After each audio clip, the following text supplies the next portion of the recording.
যে আমাদের ভারতীয় সমাজের মধ্যে ধর্মীয়, সাংস্কৃতিক, ভাষা, সম্প্রদায় এবং আঞ্চলিক যেখানে যেরকম ভাবে পারা যায় এটা পোলারাইজেশন, বিভাজন, আর সেই বিভাজনের পরিবেশ তৈরি করার মধ্য দিয়ে তাদের কায়েমি স্বার্থ, গণতন্ত্র হত্যা, লুট, ক্ষমতা দখল করা, ক্ষমতায় টিকে থাকা, তাদের আধিপত্য বিস্তার করার জন্য যে প্রচেষ্টা চলছে, আমাদের ত্রিপুরাজ্যেও সেই হিংসা তথা আগুনের তাপ থেকে আমরা মুক্ত নই। আমাদের রাজ্যে বিগত এই 7.5 বছরে কন্ডাছড়া, ধলাই মহকুমার কৈত্রাবাড়ি, পশ্চিম জেলার, উত্তর জেলার পেকুছড়া, তারপর সর্বশেষ গত 10ই জানুয়ারি এবছরের ফটিকরায় থানার অধীন শিমুলতলাতে এই যে একটা ধারাবাহিক একটা প্রচেষ্টা চলছে, তার নমুনা আমরা ত্রিপুরাজ্যের লোক প্রত্যক্ষ করেছি। তার মানে ত্রিপুরাজ্যের মধ্যে যে কটা নাম বললাম এটাতে সীমাবদ্ধ না। এই সদর মহকুমা, ডুকলি মহকুমা, সোনামুড়া, বিশালগড়, উদয়পুর, অমরপুর, কমলপুর, আরো বিভিন্ন জায়গাতে প্রায় প্রতিদিন এই জাতীয় ঘটনাগুলি চলছে এবং এটাকে প্রশমিত করার জন্য, এই জাতীয় প্রবণতা এটাকে বন্ধ করার জন্য কোনো ধরনের উদ্যোগ নেই, বরঞ্চ আরো বেপরোয়াভাবে, আরো নানা কায়দায় কিভাবে এটাকে জিয়ে রাখা যায় এই চেষ্টা চলছে, যা অত্যন্ত দুর্ভাগ্যজনক, উদ্বেগজনক এবং আমাদের যে গণতান্ত্রিক ব্যবস্থার, আমাদের যে সহাবস্থানের পক্ষে এটা বিরাট হুমকি। আমি সেরকম একটা ঘটনা, যেটা আপনারা সকলেই জানেন এবং এগুলো আপনাদের এই মাধ্যমে প্রচারিত হয়েছে, প্রিন্ট এবং ইলেকট্রনিক, সোশ্যাল মিডিয়া, সমস্ত মাধ্যমে, এই ঘটনা যে এই শিমুলতলা গত 10 তারিখে সকাল 8টা নাগাদ, সেখানে প্রতি বছরই একটা ভৈরব মেলা নামে একটা মেলা হয়।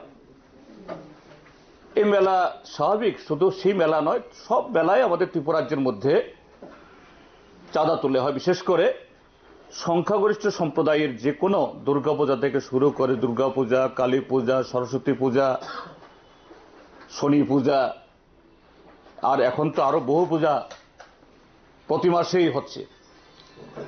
আগে বছরে একবার দশমী, এখন বছরে প্রায় 1 ডজন দশমী হয়। আমরা যাতে একটু মলম লাগাতে পারি, একটু তাদেরকে মানসিক এবং শারীরিকভাবে চিকিৎসা দিতে পারি, তার সাথে হলো যারা কালপ্রিট।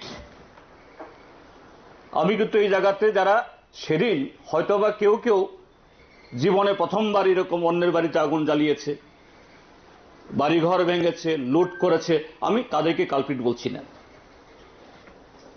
আইনের ভাষায় হয়তো তারা কালপ্রিট, কিন্তু মূল কালপ্রিট কারা?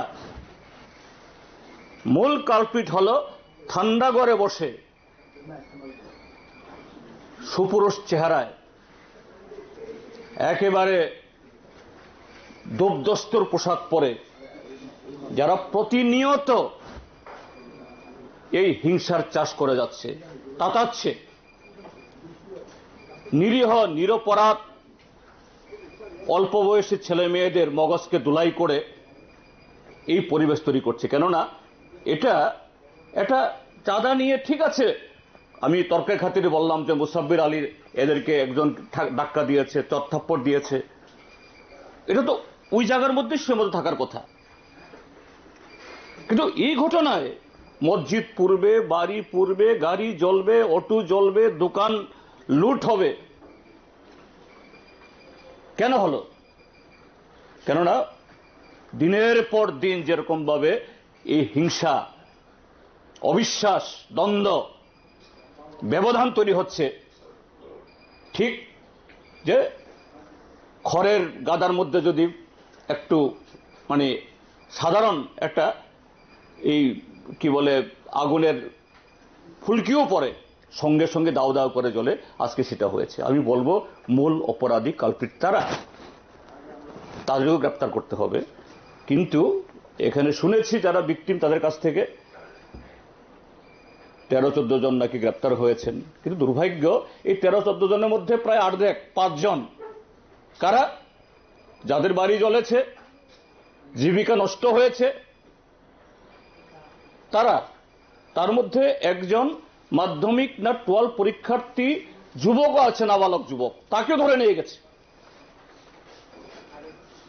এবং ভিকটিমরা বলছেন তার বাইরে অন্যরা যারা গ্রেপ্তার হয়েছে, কারণ তারা কেউ কেউ জেলে গিয়ে দেখেছেন, তাদের আত্মীয়রা, যাদের এই 5 জন যারা অন্যরাও, তারা বলছেন না, যারা অন্যরা গ্রেপ্তার হয়েছেন তাদের মধ্যে অনেকেই তারা সেরকম দায়ী না, দোষী না, এটা নিরীহ।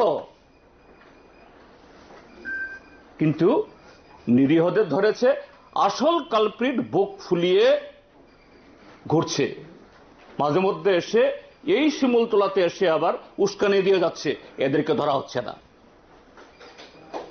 এটাই হলো আমাদের সবচেয়ে বেশি উদ্বেগের বিষয়। We are most concern for that. তারপর আমি জিজ্ঞেস করেছি তাদেরকে যে এখানে তো এই বিধানসভা কেন্দ্র আমাদের ত্রিপুরাজ্যের একজন জাদ্রাল মন্ত্রীর বিধানসভা কেন্দ্র,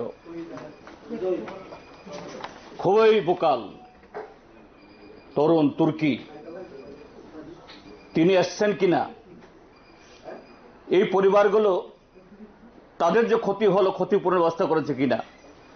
যে না, তিনি এসছেন এই পাড়াতে, কিন্তু রাস্তা রাস্তায় ঘুরে গেছেন, আমাদের কারো বাড়িতে ঢুকেননি, আমাদের নিয়ে বসেননি। শুধু একদিন একটা পঞ্চায়েতে নিয়ে শান্তি মিটিং এর নামে ওইখানে গিয়ে কিছু কথা বলেছেন যে আর হবে না। ঠিক আছে, আর হবে না তো ভালো কথা, অবশ্যই ধন্যবাদ জানাই মন্ত্রী মহোদয়কে। কিন্তু যাদের ক্ষত হলো, রক্ত ঝরছে, কিভাবে এই ক্ষতর উপশম হবে, কিভাবে রক্ত বন্ধ হবে, কিভাবে এই পরিবারগুলো যাদের সর্বনাশ হয়ে গেল তাদের জীবন জীবিকা ফিরিয়ে আনবে, একটা কথা বলেননি। আমি জিজ্ঞেস করলাম প্রশাসন থেকে এসছে? হ্যাঁ এসছে। আমি যদিও একটা যে নোট দিয়েছি, আমি এর বিরোধিতা করছি না, কারণ এগুলি সার্বজনীন। এর মধ্য দিয়ে শুধু সেখানে কোনো তিথি পার্বণ উপলক্ষে উৎসব না, এর মধ্য দিয়ে আমাদের সামাজিক বন্ধনকে সুদৃঢ় করার একটা মাধ্যমও। এটা বহুকাল ধরে চলে আসছে, এটা আমাদের ঐতিহ্য। কিন্তু দুর্ভাগ্যের হলো এই ঐতিহ্যকে আমাদের দেশের যে রাজনৈতিক যে নতুন পরিমণ্ডল তৈরি করার, নতুন পরিভাষা তৈরি করার চেষ্টা হচ্ছে, এই ঐতিহ্যকে বিনষ্ট করার একটা মারাত্মক অপচেষ্টা চলছে। সেদিন একটা ট্রাকে করে ওই শিমুলতলাতে একজন সংখ্যালঘু সম্প্রদায়ের ব্যবসায়ী, ছোট্ট ব্যবসায়ী, তার মাল আসছিল, কাঠ, লাইসেন্স করা দোকান, সেখানে এই ভৈরব এই কি জানে উৎসবের যারা উদ্যোক্তারা তারা চাঁদা চায়। স্বাভাবিকভাবে এই চাঁদা চাইতে গিয়ে যারা চাঁদা চায় তারা বেশি চায়। তখন ড্রাইভার বলে, আমি তো ড্রাইভার, মালিক না, যে আমি তো এত টাকা চাঁদা দিতে পারবো না, 1 টাকাও পারবো না, আমার কাছে সেই নাই, স্বাভাবিক।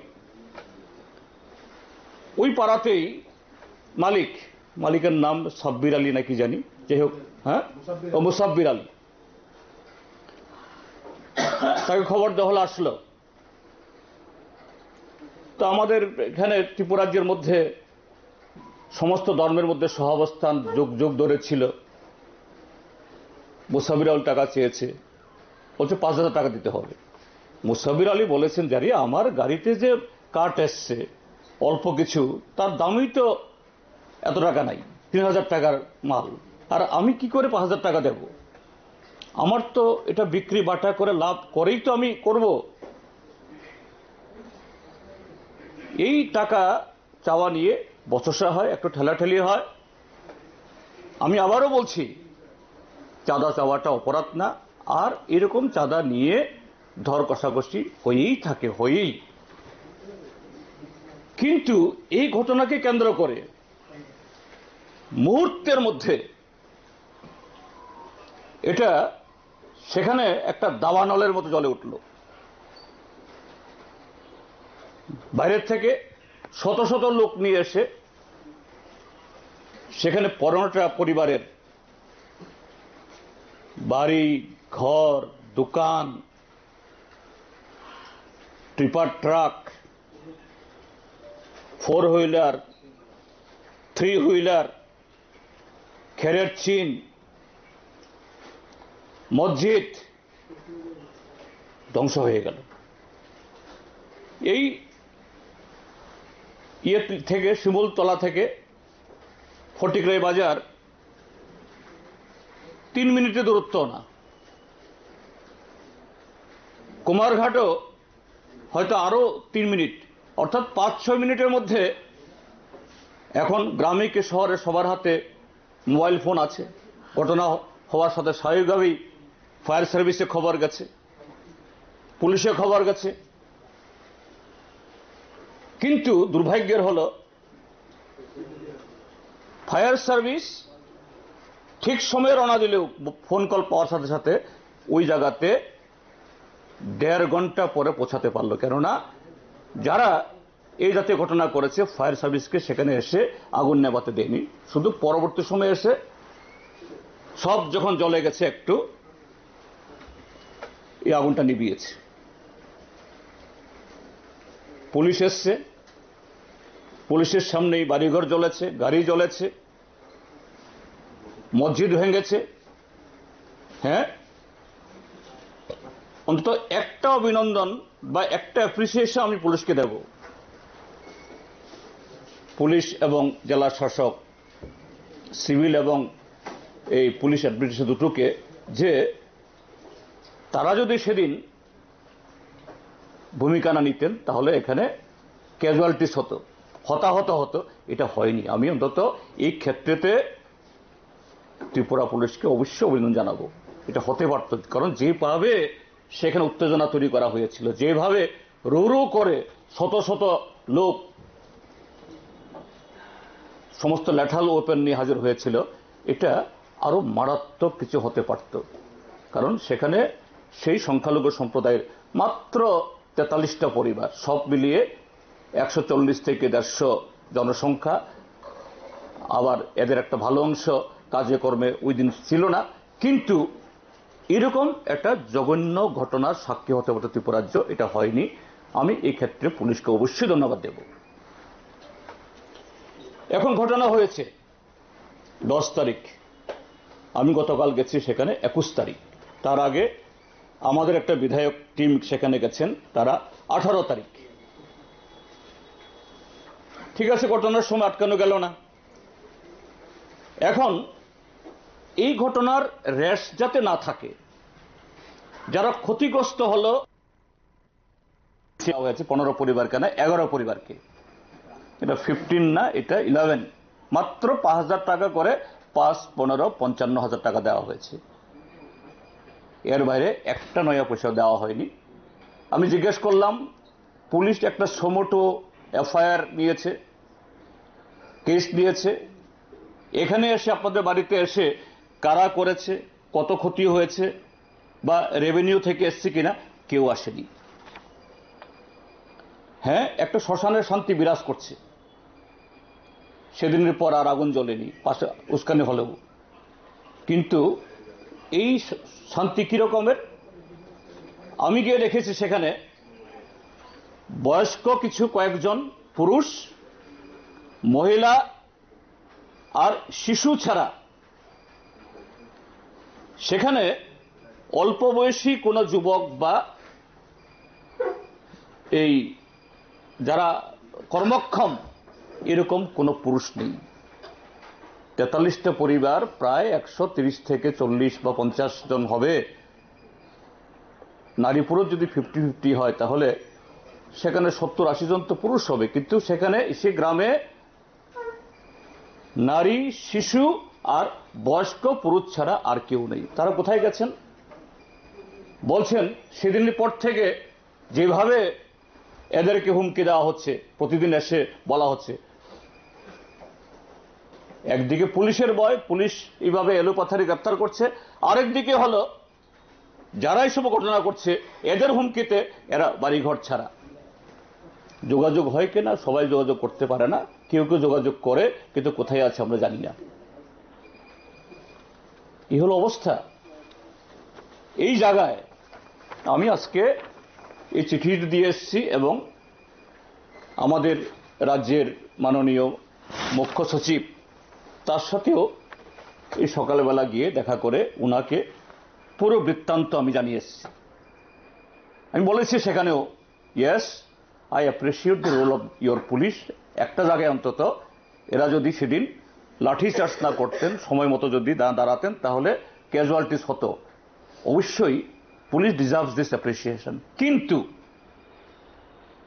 কিন্তু যে তার পরবর্তী বা তার আগে যে সমস্ত কাজ করার উচিত ছিল পুলিশ, এর থেকে তার পুলিশি ব্যর্থতা ধারাবাহিকভাবে ওই গন্ডাছড়া, কৈত্রাবাড়ি, পেকুছড়া, অন্যান্য জায়গায় যেরকম এখানেও এটা আছে। এর থেকে প্রশাসনকে মুক্ত হতে হবে। এই যে সংস্কৃতি থেকে বেরিয়ে আসতে হবে, এবং আমি 6 দফা দাবি তাদের সামনে তুলে ধরেছি। একটা এসআইটি, কেননা ত্রিপুরাজ্যে আরো বহু ঘটনায় লোকাল পুলিশ দারোগা, এসআই র্যাঙ্কের, ইন্সপেক্টর র্যাঙ্কের তারা তদন্তকারী অফিসার হন, আর তাদের একটা ভালো অংশ, সব না, সব পুলিশকে দায়ী করি না। ত্রিপুরাজ্যের মধ্যে এখন যে সংস্কৃতি, যে তোমরা অনৈতিকভাবে অবৈধ পথে ইনকাম করো আর আমাদেরকে অবৈধ কাজ করতে দাও, তাদের সেই অফিসার যদি তদন্তকারী অফিসার হয়, আইও হয়, এটা কিচ্ছু হবে না। কদিন বাদে দেখা যাবে যে না, কিছুই হয়নি। ভারতীয় জনতা পার্টির সভাপতি মাননীয় রাজীব ভট্টাচার্য, শুনেছি আমি তার একটা বক্তব্য, কৈত্রবাড়ি, এটাই ছোট্ট ঘটনা। অর্থাৎ রাজীব ভট্টাচার্য ঠিক করে দিয়েছেন আইও কি লিখবেন। ছোট্ট ঘটনা, 15টা বাড়ির সব সারখার হয়ে গেল। গত 10 দিন ধরে 43টা পরিবার নিরন্ন। রাজীব ভট্টাচার্য শুধু বিজেপির সভাপতি না, তিনি আমাদের ভারতের পার্লামেন্টের উচ্চকক্ষের একজন মাননীয় সদস্য। তার কাছে এটা ছোট্ট ঘটনা। তারপর আরো দুর্ভাগ্যের, আমরা এমন রাজ্যে বসবাস করছি, আমাদের রাজ্যের মাননীয় মুখ্যমন্ত্রী নামের আগে নানা উপাধি ব্যবহার করেন, ঠিক আছে, এটা কেউ দয়া করে তাকে উপাধি দেননি, তিনি অর্জন করেছেন। তিনি বলে থাকেন সুশাসন চলছে, গণতন্ত্রের একটা অন্য ধরনের কীর্তি তিনি চালিয়ে যাচ্ছেন। গত 10 তারিখ যখন এই ঘটনা ঘটে, তার হয়তো বা কিছুক্ষণ পরে বা ওই সময়তে তিনি কুমারঘাট মহকুমাতেই একটা রেল স্টেশনে নেমেছেন, সেখান থেকে রোড শো করে কাঞ্চনপুরে গেছেন। আরে, তিনি যদি সেরকম সংবেদনশীল হতেন, একজন সেনজিটিভ নাগরিক হতেন, মুখ্যমন্ত্রী পরে, প্রথম তো নাগরিক হতে হবে, তারপরে মুখ্যমন্ত্রী, তারপরে স্বরাষ্ট্রমন্ত্রী, তিনি তার সমস্ত প্রোগ্রাম বাতিল করে ওখানে দৌড়ে এসে বলতেন, যা হওয়ার হয়ে গেছে, নাও ইউ স্টপ। যে সম্প্রদায়ের হোক, দলের হোক, তারা রাজ্যের নাগরিক। তিনি এটা সেই 10 তারিখেও তিনি প্রয়োজন মনে করেননি।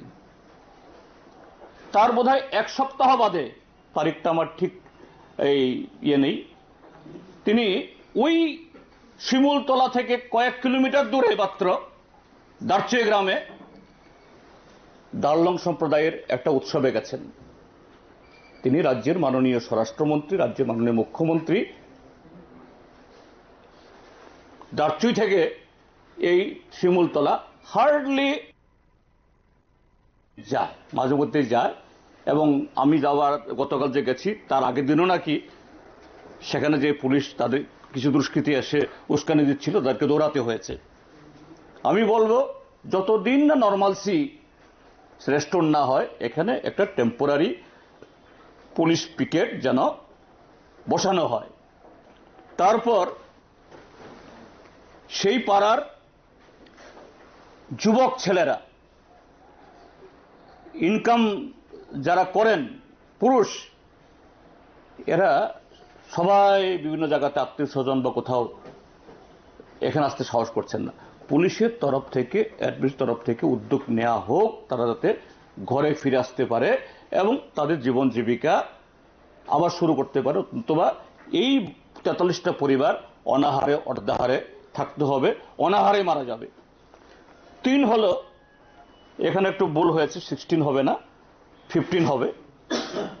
15টা পরিবার, তাদের জন্য সবাইকেই এডিকুয়াট সরকারি আইন আছে, ডিজাস্টার যে ফান্ড, এরকম থেকে তাদের এডিকুয়াটলি তাদের যাতে এই ক্ষতিপূরণ দেওয়া হয়।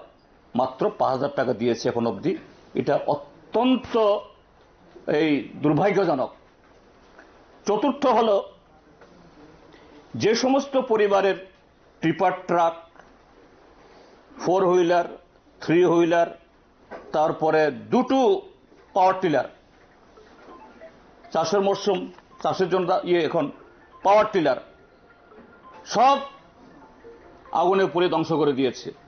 আমি বলছি না যে এর দাম সব মিটিয়ে দিতে হবে, না, অন্তত তারা যাতে দীর্ঘমেয়াদী সব লোন পেতে পারে, সরকার যদি সেরকম ভাবে ফাইন্যান্সিয়াল ইনস্টিটিউটের কাছে বলে, তাহলে এটা অবশ্যই সম্ভব, এবং তারা যাতে তাদের অর্থনীতি আবার শুরু করতে পারে।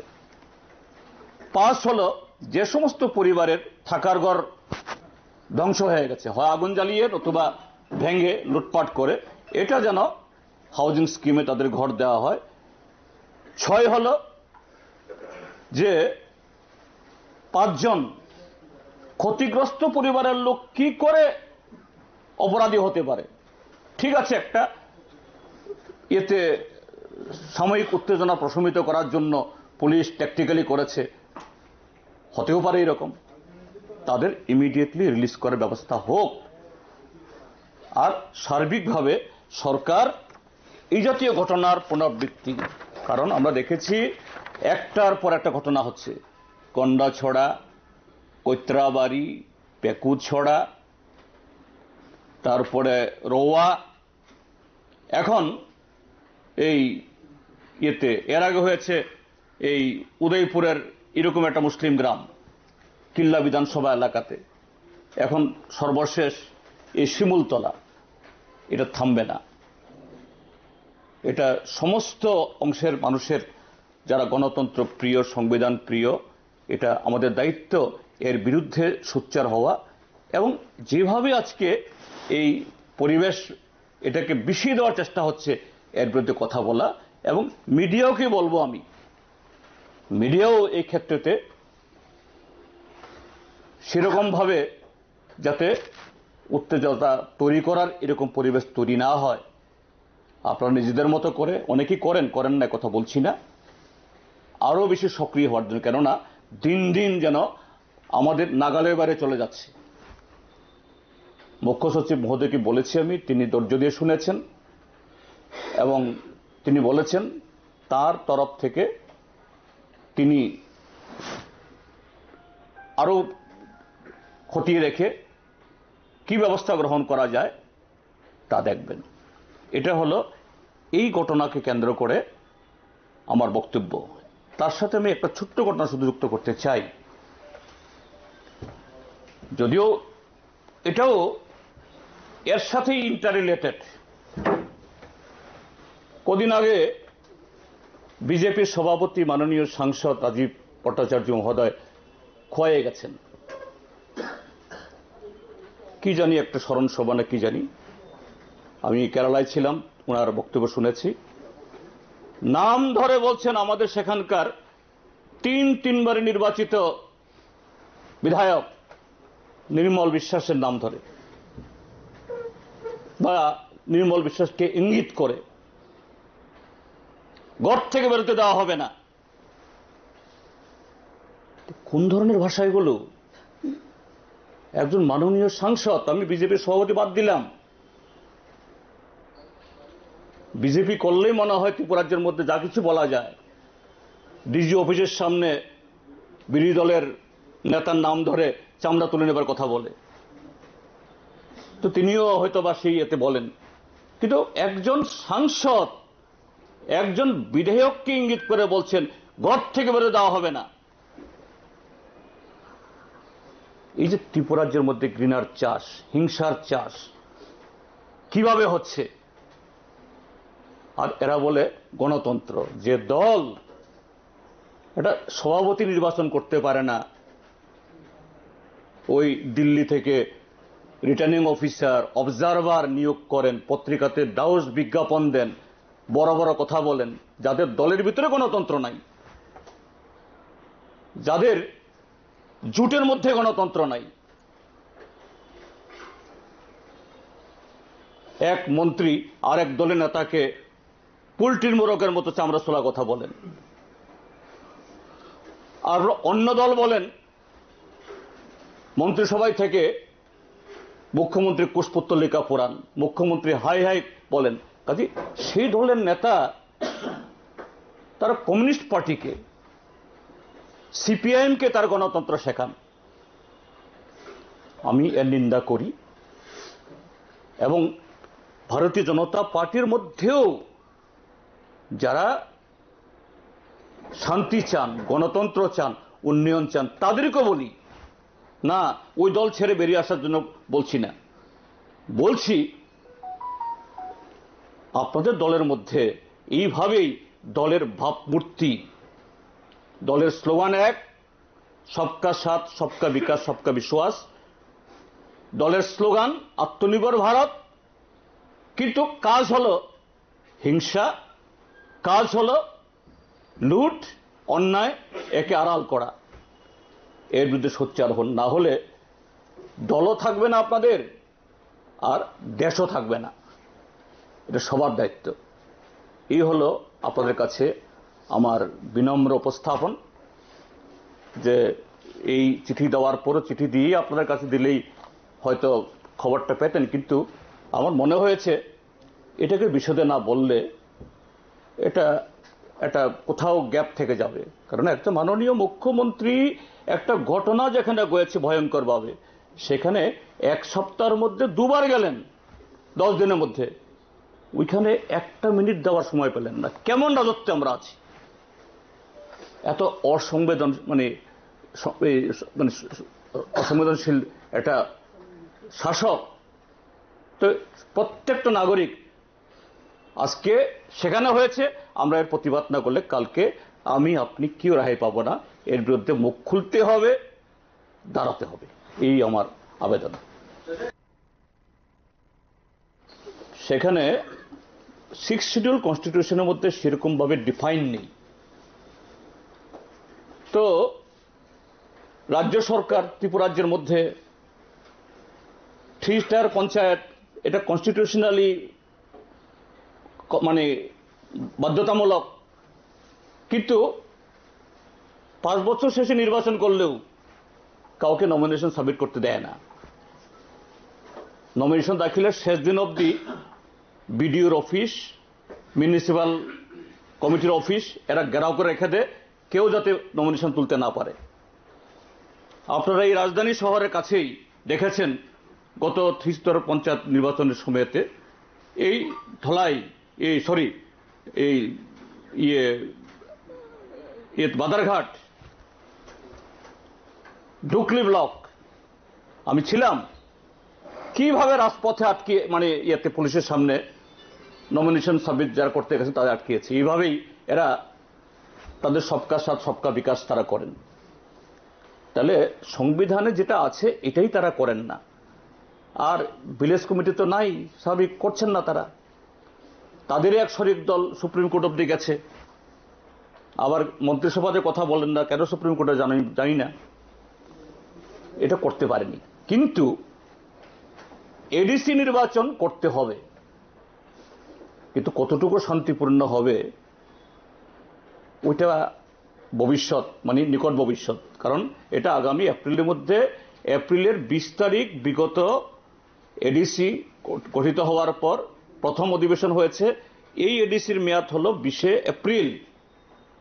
অন্তত তার 10 দিন আগে, বিফোর 10th এপ্রিল নির্বাচন করতে হবে। এটা করবে, কিন্তু how far that will be free and fair, এটা আমরা দেখব, আপনারাও দেখবেন। হ্যাঁ, আমরা কমিউনিস্টরা, আমরা লেফট, আমরা 28টা নির্বাচনেই আমরা যাব। কারণ এই নির্বাচন মানে হলো এটা একটা রাজনৈতিক মঞ্চ, আমাদের দেশে রাজ্যে কি হচ্ছে এই কথাটা তুলে ধরার একটা মস্ত বড় সুযোগ, এবং আমাদের সমস্ত শক্তি নিয়ে আমরা লড়াই করব।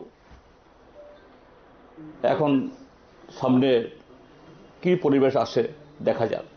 কংগ্রেসের সঙ্গে তাহলে কোনো সমঝোতা থাকবেন না আপনারা? কংগ্রেসের সাথে তো আমাদের মানে কোনো সময়েতেই একদম সবকটা নির্বাচনেই আমাদের অ্যাডজাস্টমেন্ট করতে হবে, পার্মানেন্ট একদম লিখিত কোনো তৈরি হয়নি। দ্যাট সমঝোতা, that adjustment was for 2023 assembly election, পরবর্তী লোকসভা ইলেকশন। এটা ইলেকশন ভিত্তিক, কাজে এরকম আগেও কোনো সিদ্ধান্ত ছিল না, ভবিষ্যতে এরকম কোনো সিদ্ধান্ত হবে না। এটা time to time as situation মানে কম্পেল আস।